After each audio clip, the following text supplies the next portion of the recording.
Ya,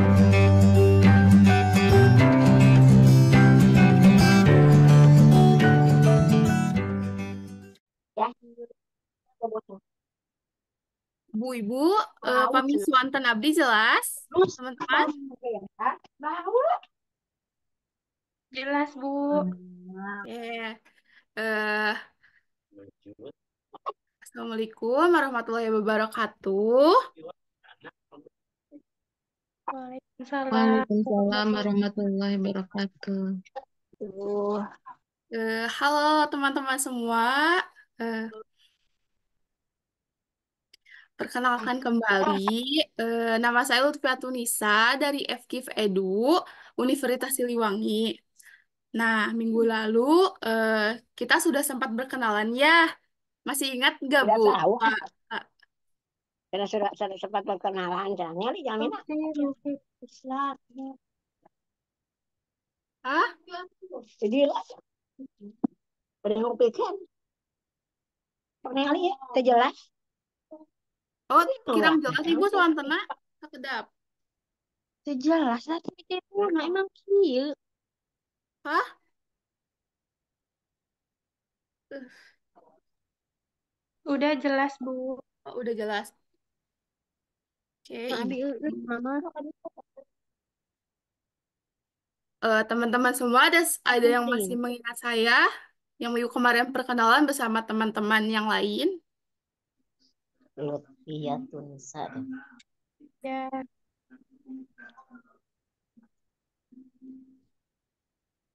Nah, nggak jelas. Nah, eh, eh, hari ini saya kembali di sini sebagai tutor. Nah, untuk beberapa pertemuan ke depan, saya akan menemani teman-teman dalam mata pelajaran prakarya. Sebelumnya, apakah sudah ada mata pelajaran prakarya, teman-teman? Ada Bu dari Ibu Siti. Oh iya, sebelumnya itu eh, ngebahas mengenai apa aja ya?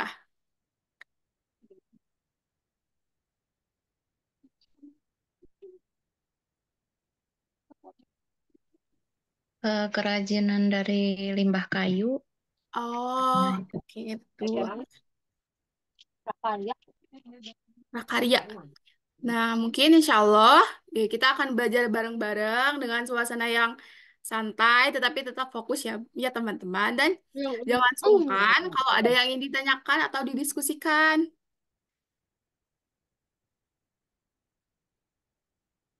Nah, eh, semoga kita bisa bekerja sama dengan baik dalam proses belajarnya dan bermanfaat untuk semuanya ya. Nah, mungkin sekian perkenalan dari saya. Kita akan belajar langsung ke materinya, ibu-ibu, teman-teman boleh? siap, Bu. Oke. Iya Bu. Ya Saya izin silakan. share screen Perkenalan ya. diri. Nama Lutfi ya Tunisa. Ya Ya, Lutfi. Lewat.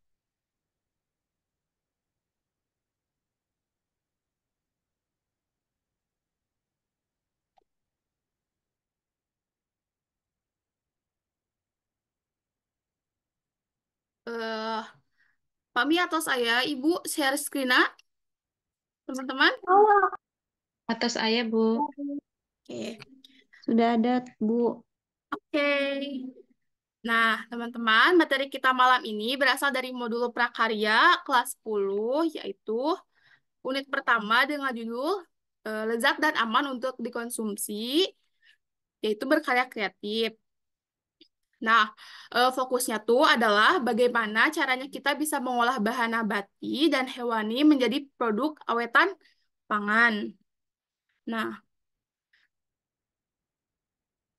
tujuannya itu bukan cuma untuk dikonsumsi sendiri, tetapi juga bisa jadi peluang usaha, siapa tahu dari dapur bisa jadi pintu rezeki. Nah, teman-teman semua, kalau misalkan ada yang ingin dicatat dulu, boleh poin-poin pentingnya. Baik, tujuan pembelajarannya yaitu bersyukuri diberi kreativitas dalam berkarya menggunakan pengetahuan pengolahan teknik pengawetan dari bahan nabati dan hewani menjadi aneka produk pangan dengan ungkapan rasa bangga dan wujud rasa syukur kepada Tuhan serta bangsa Indonesia. Dan malam ini kita akan lebih fokus ke satu contoh produk awetan, yaitu selai stroberi dan apel. Oke, teman-teman, sekarang kita bahas dulu ya tahapan dalam pengolahan bahan pangan.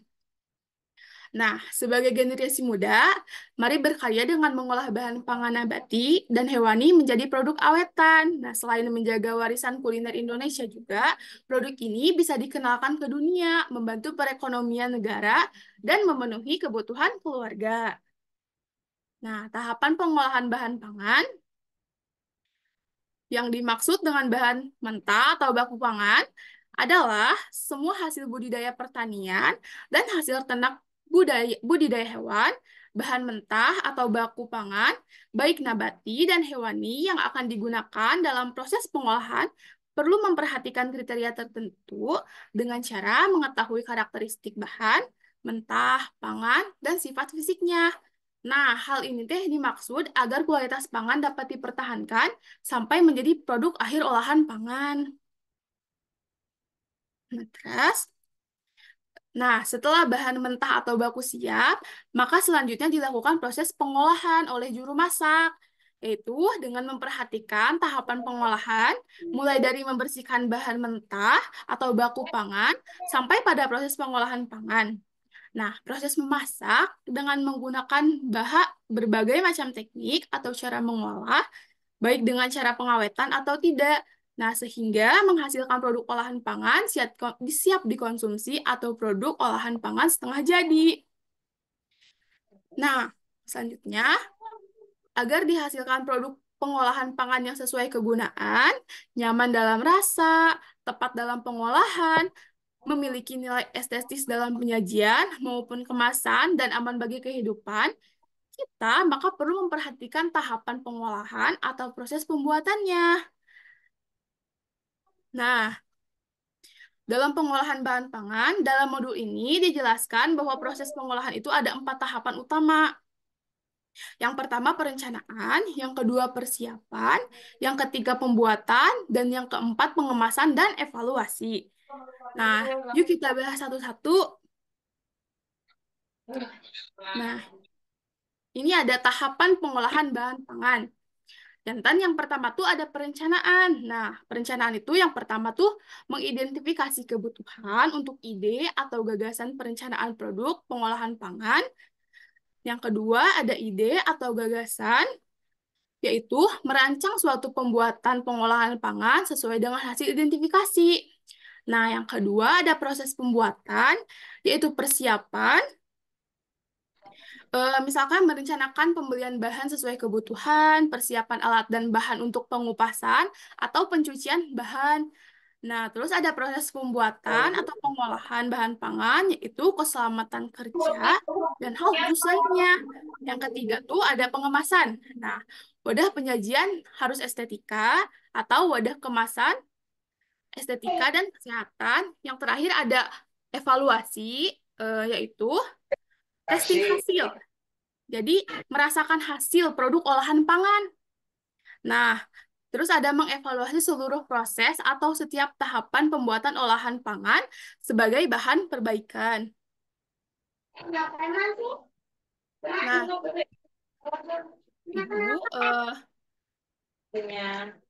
contoh tahapan pembuatan pengolahan pangan dengan teknik pengawetan, yaitu yang pertama tuh ada perencanaan. Nah,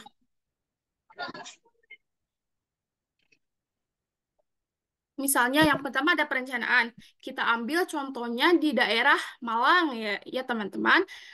Identifikasi kebutuhan di daerah Batu. Nah, kan di Malang tuh terdapat budidaya kebun apel dan stroberi yang sangat banyak ya ibu-ibu, teman-teman.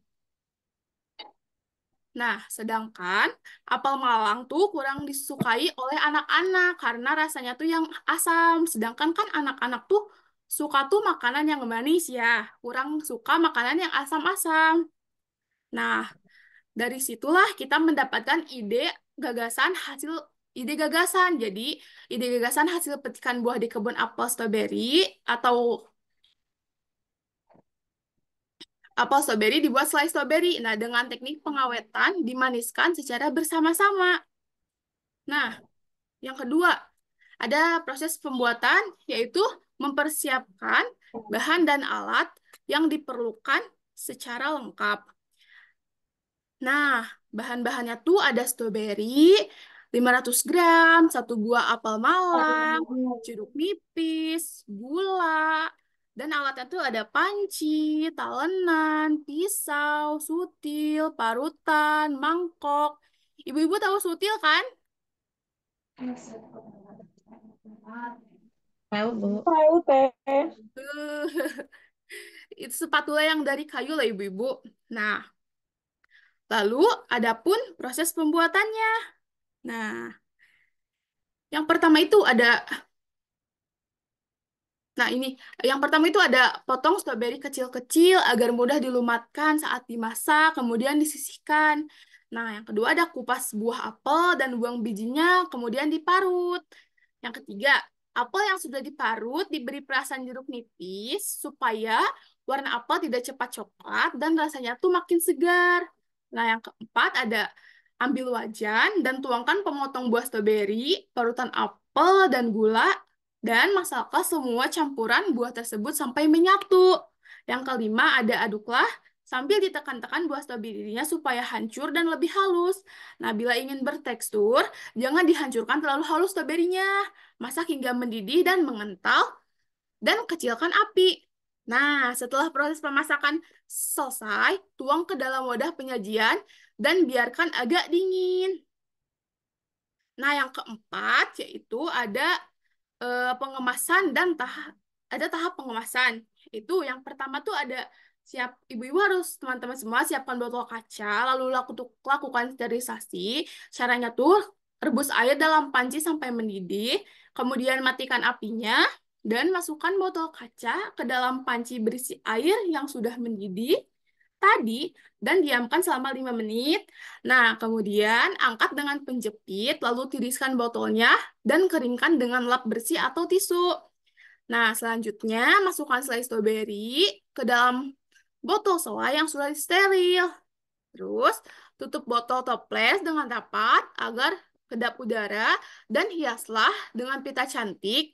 Nah, setelah toples selai stroberi dingin, simpanlah selai stroberi apel tersebut di dalam kulkas agar bisa tahan lama kurang lebih 1 bulan dan makanlah selai dengan roti ataupun pancake.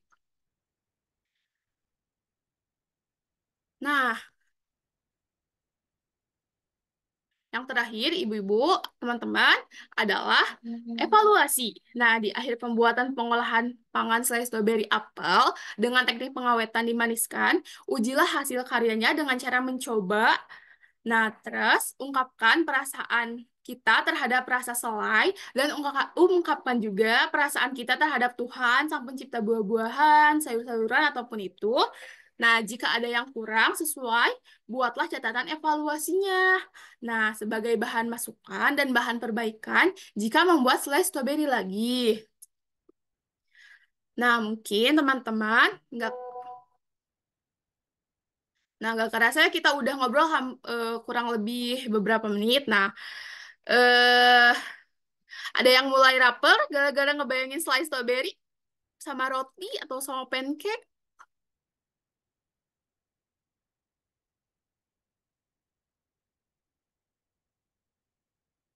Oke, eh, mungkin ini ada sedikit video pembuatan selai. Apakah mau ditonton? Ditonton, Kak. Tampan, Bu. Oke, boleh. Sebentar ya.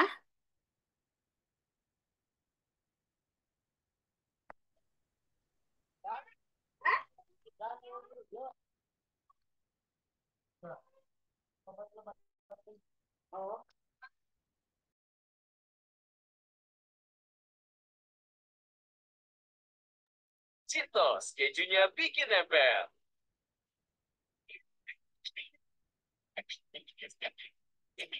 Apakah ada videonya, teman-teman? Tidak ada, Bu. Ya, ada, Bu. Tidak ada, sebentar ya.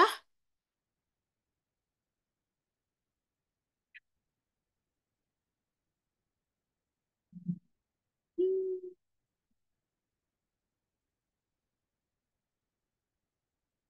Nah, kalau sekarang bagaimana? Apakah sudah ada? Ada, Kak. Ada suaranya nggak ya? Suaranya belum ada. Sebentar. eh,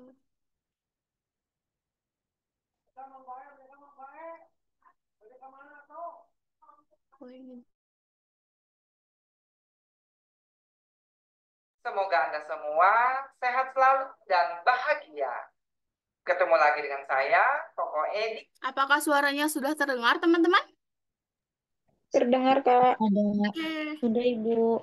Chef yang terabang-abang sedunia. Sahabatku, di video kali ini saya mau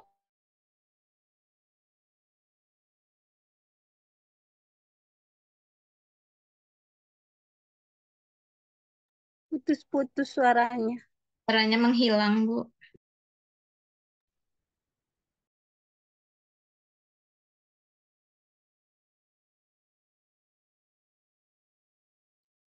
Bentar. saya berusaha untuk bisa ya. Jadi untukmu sahabatku, apapun aku pelajarin supaya bisa berbagi resep ya kan. Nah, kedepannya saya mungkin akan sering upload video-video cookies, video-video untuk kue lebaran. Doakan saya bisa ya sahabatku. Nah, sekarang kita mau mengupas nanas dulu. Setelah itu nanti saya baru kasih tahu berapa berat gula yang diperlukan. Karena harus ditimbang dulu beratnya. Sekarang saya mau mengupas nanasnya dulu.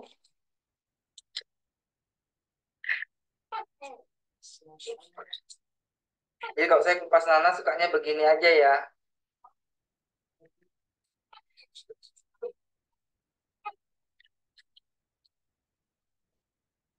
Nah, matanya ini kita giniin aja sahabatku, nggak usah dibuang sampai bersih ya. Tuh, cukup diginiin aja. Tapi jangan sampai terlalu licin ya, jangan sampai hilang matanya. Nanti dia rabun sahabatku. Nah, biarkan dia masih ada titik-titik matanya seperti ini. Menurut seorang pakar kue, katanya matanya nanas ini bermanfaat untuk apa ya? Membuat kuenya lebih awet katanya.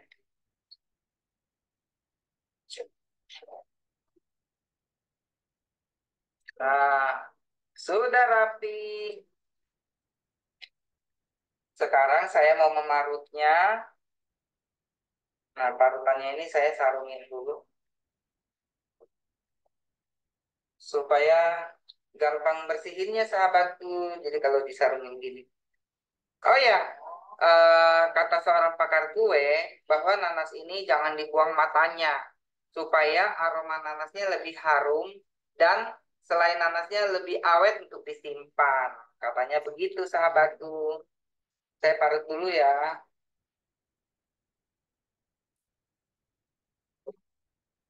Dan katanya lagi, kalau mata nanasnya tidak dibuang, warna selainya lebih bagus, lebih kuning gitu.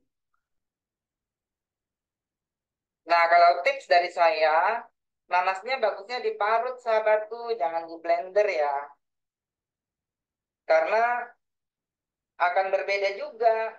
Kalau diparut kan dia seratnya masih masih bagus gitu ya. Kalau di blender kan terlalu lumat, seratnya juga tidak itu ya, tidak terlalu nampak nantinya. Jadi pas, hai cantik,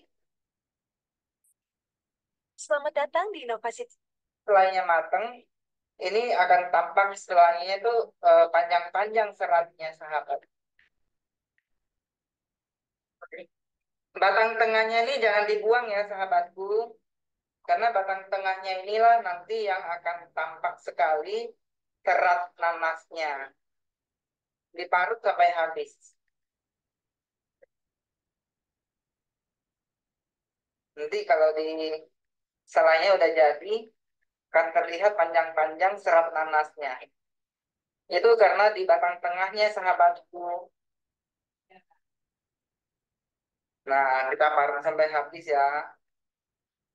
Nah, sekarang saya mau parut yang satunya lagi.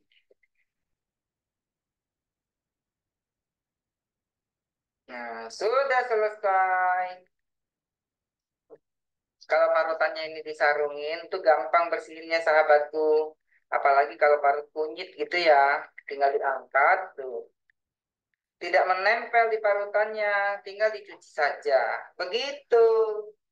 Sekarang, tumpah. Sekarang saya mau menyaring nanasnya ini supaya rasanya tidak terlalu asam, sahabatku. Oh ya, ini saringannya banyak ya. Ada pink, ada hijau. Nah, ini ada yang gede. Tapi ini udah jebol, sahabatku. Jadi ini udah nggak bisa dipakai. Jadi ini beli yang murah meriah. Pakai yang pink aja deh tuh ya, biar cantik seperti sahabatku. Jadi ini air asamnya kita buang sedikit ya, supaya hasil selainya lebih manis. Jadi kita tidak perlu mengkonsumsi gula terlalu banyak. Tapi kalau sahabatku mau langsung, nggak mau dibuang, juga nggak apa-apa ya. Hanya saja dia rasanya lebih kecut. Otomatis taruh gulanya harus lebih banyak. Begitu sahabatku. Kalau saya kebiasaannya suka saya kurangin sedikit airnya. Tapi airnya ini jangan dibuang ya. Bisa diminum. Anggap aja itu jus nanas. Perasnya juga nggak yang sampai kering kok. Nah, ini kira-kira segini aja sahabatku. Sekarang mau saya timbang. Ini beratnya ada berapa?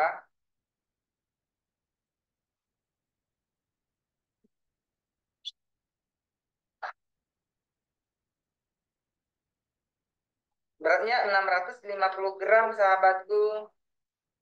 651 gram.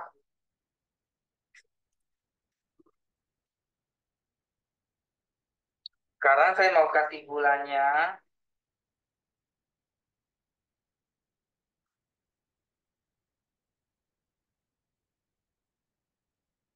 Kalau gula ini terlalu tergantung selera ya sahabatku.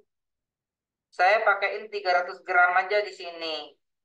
Jadi anggap eh, 1:2 gitu ya. Tuh, saya kasih 300 gram aja gulanya. Biar tidak terlalu manis. Sahabatku, sebelum saya memasaknya, saya ingin kasih tahu kebiasaan saya masak selai nanas. Biasanya kalau orang masak selai nanas itu kan suka ditambahin dengan kayu manis, cengkeh, garam, dan sebagainya. Itu sesuai dengan selera aja. Tapi kalau saya masak selai nanas, hanya nanas dan gula saja. Jadi tidak ada tambahan apapun. Ya, jadi kalau sahabatku kepengen tambahin kayu manis, tambahin cengkeh, tambahin garam, silahkan. Sesuaikan dengan selera masing-masing. Sekarang saya mau memasaknya. Nah, saya masukkan dulu nanasnya. Nah, nanasnya ini saya masak dulu sampai airnya menyusut. Baru saya tambahkan gula pasirnya. Kita masak sampai dia airnya menyusut ya. Nanti dia bunyi belebek, belebek, belebek gitu sahabatku.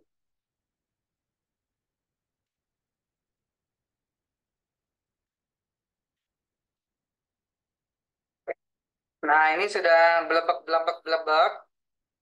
Saya mau masukkan gulanya. Tapi sepertinya gulanya pun masih kebanyakan nih sahabatku. Saya tidak suka terlalu manis soalnya. Saya masukkan setengahnya dulu ya. Sambil saya cicipin rasanya. Apakah sudah cukup manis? Nanti saya akan kasih tahu kemudian.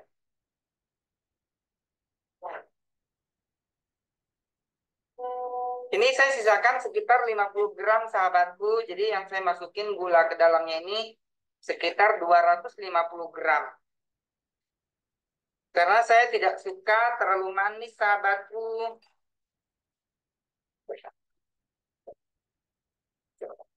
Kalau terlalu manis, nanti banyak disemutin. Nah, kalau untuk selai roti, segini udah boleh diangkat, sahabatku. Ini udah cukup kental kalau untuk makan roti ya. Tapi saya mau bikin selai yang agak keras ya, untuk isian kue. Nanti bisa bikin nastar, bisa bikin lapis bulung, gitu. Saya masak lebih kental lagi. Nah, ini sudah hampir jadi. Karena saya mau buat lapis gulung, jadi ini saya bikin nggak terlalu keras ya, sahabatku. Kalau terlalu keras, nanti susah dioleskannya. Kalau yang agak keras biasanya untuk nastar. Jadi ini untuk lapis gulung sudah cukup nih segini. Oke, sudah jadi. Tuh ya. Sudah caramelize juga gulanya ya. Tuh. Jadi kalau untuk lapis gulung cukup segini aja.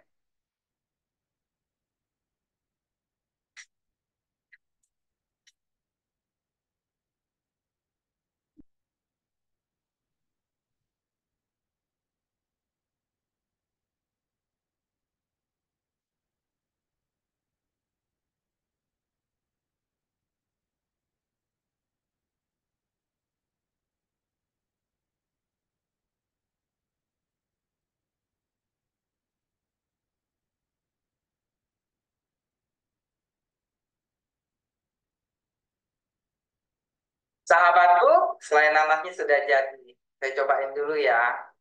Jadi selain nanas ini bisa untuk lapis gulung, bisa juga untuk selai roti ya. Ini masih belum yang saya masaknya tuh tidak yang sampai kaku gitu ya. Dan ini adalah selai nanas yang paling basic.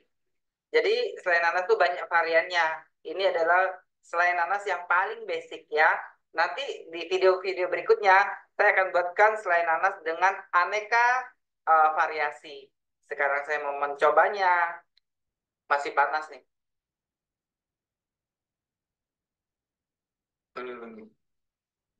Asemnya, manisnya.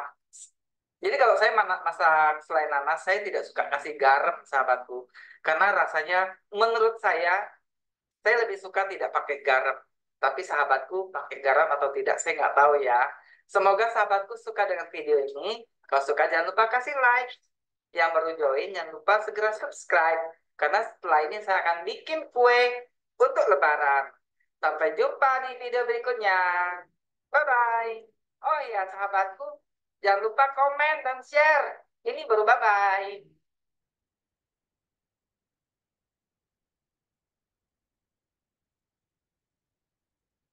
Nah, teman-teman, setelah kita kan udah bersama-sama nonton video ya cara membuat selai nanas. Nah, apakah kalian sudah memahaminya? Bagaimana cara membuat selai nanas? Sudah, Bu. Sudah, Bu. Oke. Insya Allah. Oh, bikin soalnya. Oh, alhamdulillah. Biasanya bikin selai apa nih, teman-teman semua kalau lagi di rumah?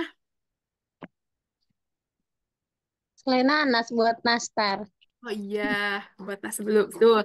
Nah, sekarang coba sebutkan sih apa saja sih bahan yang diperlukan untuk membuat selai nanas seperti yang ada di video tadi. Ada yang masih Nanas ingat? sama gula. Tuh, apalagi? Udah ya, itu aja ya yang ada di video tadi mah. Ya, cuma 2 macam. Ya, oke. Sambal nanasnya, Ibu. Oh iya, nanas, betul. Betul sekali, Ibu Nisa, teman Teteh Nisa. Nah, teman-teman, karena materi hari ini sudah selesai, apakah teman-teman ada yang ingin ditanyakan?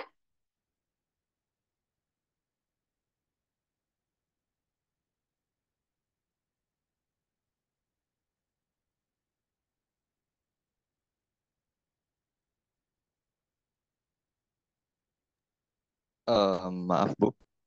Tadi Iya, saya tidak menyimak dari awal. Apakah ada oh, materi-materi yang mungkin saya belum dengar yang Ibu sampaikan? ya. Nanti mungkin Selain bisa, tentang selai nanas sebelumnya. kayak mungkin nanti bisa saya share PPT-nya di grup ya. Oke. Oke. Oh iya, sebelumnya eh, Absennya sebentar ya.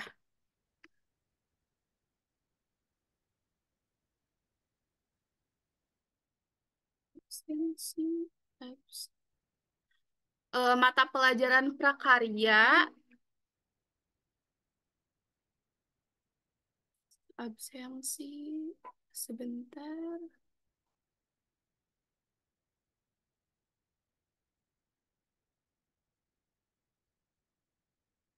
Recording in progress.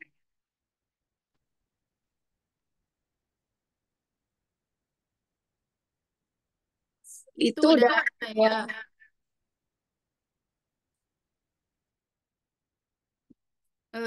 Di komentar udah ada ya absennya.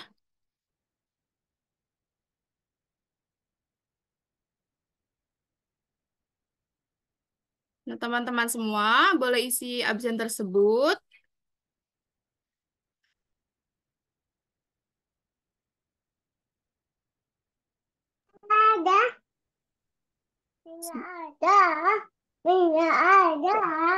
Jadi ringkasan materinya tuh di situ tuh kita tuh belajar tentang membuat selai nanas. Jadi kita tuh bisa Jadi kita tuh ngebahas tentang bagaimana sih cara kita memilih bahan-bahan yang terbaik untuk kita membuat makanan. Terutama kan ini ngebahas selai ya. Jadi kita tuh harus bisa memilih buah-buahan yang baik buat selai. Dan kita tuh harus mengidentifikasi di daerah masing-masing ya. Kalau misalkan di daerah tempat teman-teman tuh terdapat pohon pepaya nih yang banyak. Nah, teman-teman bisa coba membuat selai dari pepaya, mungkin seperti itu. Tadi tuh saya ambil contoh dari Malang, karena di Malang terdapat banyak apel ya. Tetapi apel-apelnya tuh kebanyakan tuh masam. Dan ide atau gagasan dari modul tersebut tuh, kita tuh harus membuat selai supaya disukai oleh anak-anak. Karena anak-anak tuh suka yang manis kan. Apel juga kalau misalkan asam, terus kita buat selai mungkin jadi manis. Nah, itu kan enak buat dimakan sama roti ataupun pancake. Anak-anak kan pasti suka selai yang manis. Nah, oke, teman-teman. Untuk besok, teman-teman masih akan bertemu sekali lagi dengan saya. Nah, besok tuh akan ada asesmen kecil-kecilan sih. Nah, soalnya tuh sedikit dan berkaitan dengan materi ini sekarang dan materi besok. Nah, dan jangan lupa teman-teman absen di kolom komentar. Mungkin sebelumnya terima kasih teman-teman semua sudah berkenan masuk ke Zoom dan masuk menyimak materi prakarya dari saya. Sampai jumpa besok, teman-teman, kembali bersama saya. Oke, Terima kasih. Assalamualaikum warahmatullahi wabarakatuh. Waalaikumsalam. Waalaikumsalam.